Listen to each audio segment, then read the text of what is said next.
Hello everyone, আসসালামু আলাইকুম। রেস্টুরেন্টে কিভাবে স্পেশাল সস দিয়ে এত মজার ফ্রাইড রাইস তৈরি করে আজকের ভিডিওতে থাকবে সেই গোপন রহস্য এবং কিভাবে ফ্রাইড রাইস ঝরঝরে করে তার ট্রিক্স। তাহলে চলুন দেখে নিই। ফ্রাইড রাইস মেক করার জন্য এখানে 1.5 কাপ পরিমাণ পোলাওর চাল ভালোভাবে ধুয়ে একটা স্টিনারে সেঁকে রেখে দিচ্ছি। আর এখানে পর্যাপ্ত পরিমাণ পানি দিয়েছি, 1 চামচ লবণ আর দিয়ে দিয়েছি 1 চামচ তেলটা দিলে হবে কি চালটা কিন্তু ঝরঝরে থাকবে। তো পানিটা বেশি দেওয়াটাই ভালো। তো পানি যখন বলক হয়ে আসবে তখন চালটা দিয়ে দিচ্ছি। আর চাল হচ্ছে গিয়ে 90% সিদ্ধ করে নিতে হবে। তো চালটা সিদ্ধ করা হয়ে গেলে একটা স্ট্রেনারে ছেঁকে আমি একটা বড় ট্রেতে এভাবে ছড়িয়ে নিচ্ছি, যাতে করে খুব তাড়াতাড়ি ঠান্ডা হয়ে যায় এবং ওভারকুক না হয়ে যায়। তো ঠান্ডা হয়ে গেলে আমি নর্মাল ফ্রিজে রেখে দেবো 1 ঘন্টার জন্য।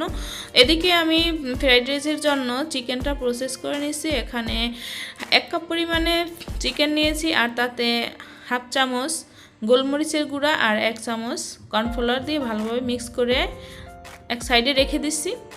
আর একটা সস তৈরি করব, স্পেশাল সস।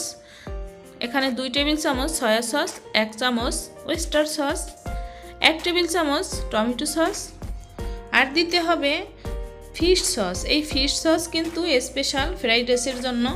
অবশ্যই ফ্রাইড রাইসে ফিশ সস দেওয়ার চেষ্টা করবেন।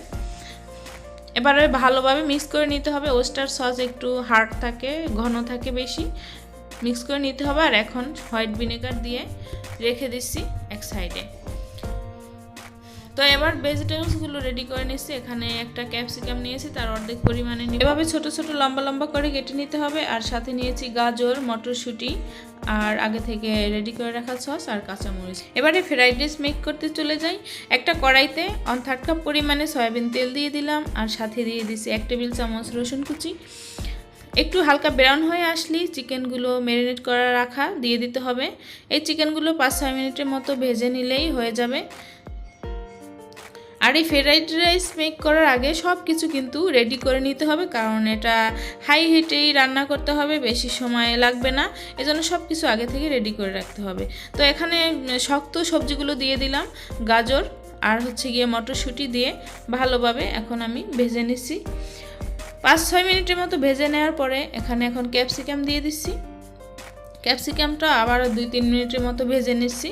যখন দেখবো যে একটু হাফ সিদ্ধ হয়ে আসছে তখন একটা এগ স্ক্রাম্বলস করে নিচ্ছি। আপনারা চাইলে 2টো দিয়েও করতে পারেন, আমি যেহেতু চিকেন দিয়েছি তাই 1টি দিয়েছি। তো তার ভিতরে আবার ব্ল্যাক পেপার আর লবণ দিয়ে একটু হালকা ভেজে নিচ্ছি, যাতে করে যখন কামড় লাগবে তখন কিন্তু একটা ফ্লেভার আসবে সুন্দর।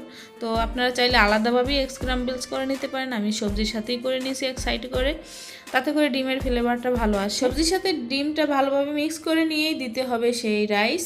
ফ্রিজ থেকে নামিয়েই কিন্তু আমি এখন দিয়ে দিচ্ছি। তাহলে এই ফ্রিজে রাখার কারণ হচ্ছে রাইসটা যাতে ঝরঝরে থাকে।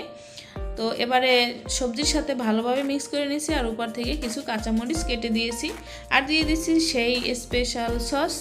4 ধরনের সস ব্যবহার করেছি আমি। এই সস অবশ্যই দেওয়ার চেষ্টা করবেন প্রত্যেকটা। আর সাথে দিয়ে দিলাম ব্ল্যাক পেপার দিয়ে এখন ভালোভাবে মিক্স করে নিতে হবে। সব কিছুই যদি রেডি থাকে তাহলে কিন্তু ফ্রাইড রাইস তৈরি করতে সময় লাগে না। লাস্ট পর্যায়ে লবণ দেখে চেক করে এখন 1 চামচ পরিমাণে লেবুর রস দিয়ে আবারও ভালোভাবে মিক্স করে নিচ্ছি। মিক্স করা হয়ে গেলে আমি ঢাকনা দিয়ে ঢেকে রেখে দিচ্ছি আরও 10 মিনিটের মতো চুলা বন্ধ করে। আর সম্পূর্ণ চুলাই কিন্তু মিডিয়াম টু হাইতে থাকবে। তো এখন আপনাদের সার্ভ করে দেখাচ্ছি যে কতটা ঝরঝরে, এই যে দেখতেই পাচ্ছেন। আর মাশাআল্লাহ টেস্ট কিন্তু অনেক ভালো হয়েছে। তো আমি একটা হার্ট শেপের বাটি নিয়ে এভাবে করে ফ্রাইড রাইসটি পরিবেশন করেছি আর সাথে ছিল চিকেন ফ্রাই দিয়ে সার্ভ করেছি। তো সবাই ভালো থাকবেন। আসসালামু আলাইকুম।